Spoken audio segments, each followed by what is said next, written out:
আসসালামু আলাইকুম এভরিওয়ান, সকলে কেমন আছো? আজকে তো সবার ইংলিশ ফার্স্ট পেপার পরীক্ষা হয়ে গেল। অত্যন্ত সুন্দর পরীক্ষা দিয়েছো আশা করছি।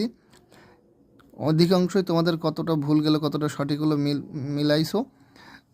তারপরেও সময় স্বল্পতার কারণে উত্তরটা করে দিতে পারিনি, এখন দিচ্ছি। এটা যাদের এখনও মিল করো নাই তারা মিলাই নিতে পারো। শুধু উত্তরটা বলবো।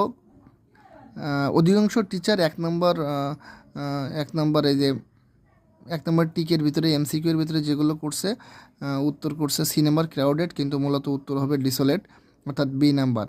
পরেরটার বি নাম্বার উত্তর হবে খলিফাবাদ। সি নাম্বারের প্রশ্নটা হবে 2 নাম্বার, অর্থাৎ ইন 1985। ডি নাম্বার হবে 3 নাম্বার, ই নাম্বার হবে 3 নাম্বার, এফ নাম্বার হবে 1 নাম্বার, জি নাম্বার হবে 3 নাম্বার।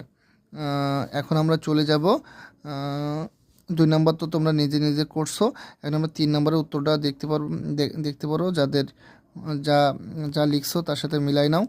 3 নাম্বারে টোল্ড হতে পারে, এ নাম্বারে লার্নড হতে পারে, ইনফর্মডও দেওয়া যায়। বি নাম্বারে এ হতে পারে, সি নাম্বারে ডিউটি হতে পারে, বিকজ অফ হতে পারে, বা ফরও হতে পারে। ডি নাম্বারে লেবেল হতে পারে বা সাপ্লাইও হতে পারে।